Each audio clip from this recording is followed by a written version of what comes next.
हमारी ऑडियंस को आप समझाओ कि एग्जैक्टली सेंट्रलाइज्ड किचन है क्या। आपने बात की कि सेंट्रलाइज्ड किचन से आप 100 आउटलेट और खोल सकते हो, तो वो भी हमारे को थोड़ा समझाओ लेमैन मैं समझा मतलब दूं। वर्डिंग्स में, ताकि हम आपने कई समझ बार सके। डोमिनोज के बाहर एक बहुत बड़ा ट्रक खड़ा देखा होगा। कई बार आप रात को 11 बजे जाओ तो ठीक। डोमिनोज के बाद एक बहुत बड़ा कोल्ड वैन खड़ा होता है। तो दिख उनका, जाता है, बाकी बाकी का दिख जाता है कभी ना हाँ, अगर कभी। मैकडीज के बाहर कभी फूडलैंड हम्म। कंपनी का एक ट्रक खड़ा होता है। तो ये जितनी भी सारी कंपनीज है, जो Domino's is run by Jubilant Foods. Hmm. Jubilant Foods का बेस किचन है नोएडा में। ठीक। वहां पे उनका डो तैयार होता है। हम्म। जो बेस हम खाते हैं वो डो 4 डिग्री टेम्परेचर पे ट्रैवल होता है सारे डोमिनोज के आउटलेट्स पे। ठीक। और वो हम जब वो आउटलेट पे आता है, उसको जो आउटलेट का लड़का है, जो भी स्टाफ है, उसको स्ट्रेचिंग करते हैं, उसके ऊपर जो सॉसेज एंड टॉपिंग्स डालते हैं। एंड वो भी स्टैंडर्डाइज है जो सॉसेज एंड टॉपिंग्स है, बट सबसे ज्यादा जो मुश्किल चीज है that is dough. Okay. Domino's क्या अपने आउटलेट पे एक सिंपल सी आटा गूंदने वाली मशीन नहीं रख सकता, बट उसने एक डो को स्टैंडर्डाइज किया है। उसको पता है कि आज जो मेरे पास लड़का काम कर रहा है ना, वो भी मेरे को रिप्लेस ना कर सके। वो पहला कॉम्पिटिटर है मेरा, ठीक। पड़ोसी दूसरा कॉम्पिटिटर है। क्योंकि वो पड़ोसी के पास जाके लगेगा तो वो दूसरा कॉम्पिटिटर बनाएगा। सो अपनी यूएसपी जब तक नहीं है ना, जो एमडीएच मसाले वाले अंकल थे जिनका बहुत बड़ा नाम है, महाशय जी। माशे जी, माशिया दी हट्टी है महाशय जी। एमडीएच। बिल्कुल। सो एमडीएच वालों का भी शुरू से यही रहा है। कहते कि जब पुराने टाइम में, जब उनकी मेरे पापा या दादाजी की बात बता रहा हूँ, कि जब वो अपने दिल्ली में कोई बाजार है खारी बावली, वहां पे उनकी शॉप होती थी। तो वो जब उनके मसाले पिस जाते थे ना, तो वो कुंडी मार के ना अंदर जाते थे, तो वो अंदर कुछ डालते थे अपने मसालों पे। ठीक है। तो वो कहते थे अब मसाले तैयार है, आप पैक कर दो। ठीक। तो वो यूएसपी है हम्म। जो केएफसी ने 100 साल अपनी बचा के रखी, हम्म। जो डोमिनोज बचा के रख रहा है। तो फूड में अगर आपकी यूएसपी नहीं है, आप आउटलेट आउटलेट वाइज प्रिपरेशन कर रहे हो, तो आपका फ्रेंचाइज मॉडल आज नहीं तो कल बंद हो जाएगा। तो आप ठीक। यूनिट वाइज कर लो और सारा ही कंपनी ओन सेटअप कर लो, अपने खुद ही रन कर लो अपने stores, rather than giving the franchisee to the third party. ठीक। So मेरा एक ये पॉइंट है। और अंकित, जब मैं रिसर्च कर रहा था इस मॉडल के बारे में, आपके बारे में पढ़ा, तो काफी जगह पे मेरे को डिफरेंट मॉडल्स के बड़े इंटरेस्टिंग इंटरेस्टिंग नाम मिले। फोफो, फोको, कोको। तो मतलब ये क्या है, और मतलब इसको भी एक्सप्लेन करो आप। देखो, फ्रेंचाइज बहुत तरह की है। फ्रेंचाइजी हमने भी सीखा ही है। हम भी एक स्टोर से उठे हुए हैं और हमने सारी जर्नी में बहुत सारे आप जैसे समझदार लोगों से ही सीखा है।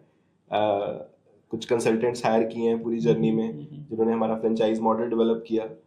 एंड फोफो मॉडल का मतलब है franchisee owned franchisee operated, okay. जो कि हम कर रहे हैं। ठीक।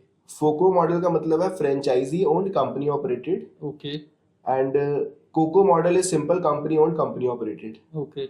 जो जो अब हल्दीराम्स की मैं बात कर लूं, या डोमिनोज है, या मैकडीज है, या सबवे है, सो ये सब कर रहे हैं FOCO model, franchise owned. So like example, you are the franchise okay. And company operated.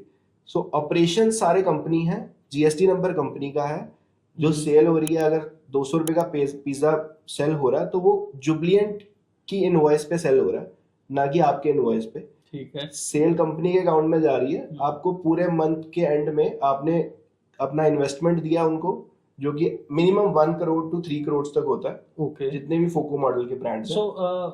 मतलब मैंने तो सुना था फ्रेंचाइजी 10 लाख रुपए से चालू हो जाती है, 10 लाख, 12 लाख, 15 लाख सो से भी। जो 10 से 15 या 20 तक या 25 तक भी जो फ्रेंचाइज दे रहे हैं, वो सारे एफओएफओ मॉडल वाले ही होने चाहिए। अगर 25 लाख तक कोई फोको मॉडल में फ्रेंचाइज दे रहा है, तो फ्रेंचाइजर में प्रॉब्लम है या मॉडल में प्रॉब्लम है, क्योंकि 25 लाख में फोको मॉडल पॉसिबल ही नहीं है। ये आप मतलब कैसे कह सकते हैं इतना श्योरिटी से? ये मैं श्योरिटी से ऐसे कह सकता हूँ कि आप कोई भी, अगर आपने किसी से इन्वेस्टमेंट लेके उस प्रेमिसेस पे अगर बिजनेस करना है, तो अगर आप उस प्रेमिसेस के साथ वर्किंग कैपिटल नहीं लेके चल रहे हो, अगर मैं हल्दीराम की एग्जांपल बात कर रहा हूँ, तो हल्दीराम इस टाइम 3 करोड़ चार्ज करता है एक फ्रेंचाइजी का। ओके। तो that 3000 square feet minimum area required है, 3 करोड़ का इन्वेस्टमेंट है, जिसमें स्पेस आपका होना चाहिए, जिसमें इन्वेस्टमेंट आपकी होनी चाहिए। अब हल्दीराम आपको क्या देगा? आपको देगा सेल का 6%, 8% या 10% एज पर योर लोकेशन। अगर आपकी 17 सेक्टर में लोकेशन है तो एक चार्ज है, कनॉट प्लेस में लोकेशन है तो एक आपको अच्छा मिल जाएगा। सो अब इतना ह्यूज इन्वेस्टमेंट क्यों ले रहा है हल्दीराम? क्योंकि हल्दीराम आपसे एक तो फ्रेंचाइज फीस चार्ज कर रहा है, एक सारे एम्प्लॉइज उसके हैं, वर्किंग कैपिटल उसका लग रहा है, तो वो पूरा एक पैकेज बना के आपको दे रहा है, सक्सेस और फेलियर की रिस्पॉन्सिबिलिटी ले रहा है। ओके। स्टोर के सक्सेस और फेलियर की रिस्पॉन्सिबिलिटी लेनी बहुत बड़ी बात है। अगर वो 1 साल का वर्किंग कैपिटल या नहीं लेके चलेगा तो वो ब्रांड चल ही नहीं पाएगा। अगर कोई डेस्परेशन में आपको 25 लाख या 15 लाख रुपए में एफओसीओ मॉडल दे रहा है, तो वो ब्रांड कल को खुद एंटरप्रेन्योर आके दुकान पे खड़ा हो जाएगा तो अलग बात है, दैट इज वेरी रेयर। और अगर खड़ा भी हो जाएगा तो कितनी जगह वो फिजिकल प्रेजेंस दे लेगा अपनी। आपको ग्राउंड लेवल की टीम चाहिए अगर आप फोको मॉडल वाले ब्रांड हो, आपको F&B मैनेजर्स मल्टीपल चाहिए जिनकी लाख 1.5 लाख सैलरी होती है। तो एफओसीओ मॉडल पे हमेशा वही ब्रांड काम करता है जिसका बेस बहुत स्ट्रांग है। Multi millionaire companies, right, 10,000 crore का रेवेन्यू है हल्दीराम्स का, और डोमिनोज जुबलिएंट भी एफओसीओ पे करता है। अगर कोई छोटा ब्रांड आपको बोलता है 10 15 20 लाख रुपया मैं ले लूंगा, तो वो मेरे हिसाब से 100% गलत है, पॉसिबल ही नहीं है। हम लोग दे रहे हैं एफओएफओ मॉडल पे फ्रेंचाइजी ओन्ड, फ्रेंचाइजी ऑपरेटेड, जिसमें ऑपरेशंस फ्रेंचाइजी टेक केयर करता है, जो सेकंड मॉडल की हम बात करें। And the third model is company owned, company operated, COCO model. COCO में सिंपल है, जस्ट ब्रांड अपनी लीजिंग फाइनल करता है, प्रॉपर्टी फाइनल करता है और अपनी इन्वेस्टमेंट से अपना आउटलेट खोलता है। सब कुछ ब्रांड का ही है, सब कुछ ब्रांड का ही है। फोको मॉडल में उनको फायदा है जिनका प्रॉपर्टी खुद का है और they want to invest, but उनको कोई सिरदर्दी नहीं चाहिए ऑपरेशंस की। बिल्डर्स, मॉल ओनर्स जिनको एक एंकर आउटलेट चाहिए, फॉर एग्जांपल एक मोहाली या चंडीगढ़ में नया मॉल खुलता है, उसके अंदर एक एंकर आउटलेट चाहिए जिसकी वजह से पूरा मॉल चले, तो वो फोको में एक अपना फ्रेंचाइजी ले लेगा, हल्दीराम्स, मैकडीज और एनी एंकर ब्रांड। तो उस ब्रांड की वजह से वॉक इन स्टार्ट हो जाएगा। अब वो बाकी सारी लीजिंग कर देगा अपने मॉल की उस ब्रांड की वजह से। ठीक। तो वो पहला जो प्राइमरी ब्रांड है उस पे वो 2-3 करोड़ इन्वेस्ट कर लेगा, क्योंकि अगले 200-300 करोड़ का वैसे भी इन्वेस्टमेंट हो रखा है एक मॉल खोलने के लिए। तो ये भी एक रिक्वायरमेंट है उनकी, जिनके पास बहुत बड़ा प्रॉपर्टी रियल एस्टेट है और उन्होंने लीजिंग करना है। एंड फोफो मॉडल जो हमारा मॉडल है, हम पिच ही सिर्फ यंग एंटरप्रेन्योर्स को करते हैं, जो हमारा फ्रेंचाइज सिलेक्शन प्रोसीजर है। हम फ्रेंचाइजी उनको देते हैं जिनके साथ एक तो हमारा विजन मैच कर जाए, जिनके साथ हमारे वर्किंग आवर्स मैच कर जाए। हमारा एक सिंपल सा सिस्टम है, हम उनका एग्जिस्टिंग लाइफस्टाइल पूछते हैं क्या है, अगर हमें उनका लाइफस्टाइल नहीं सूट करता या वो चेंज नहीं कर सकते तो हम फ्रेंचाइजी नहीं करते। यही कारण है कि आज तक हमारे 60 आउटलेट, नहीं तो हमारे भी 600 होने थे। ठीक। अगर मतलब इट्स अ लॉन्ग जर्नी, मैंने 2008 में स्टार्ट किया था एंड इट्स 2024 नाउ, इट्स 60। आप प्राउडली बोल रहे हैं, मैं कह रहा हूँ बहुत कम है 60। और जो हमारे स्टेज पे ब्रांड स्टार्ट हुए थे उनके कईयों के 600 से वापस 60 आ गए हैं।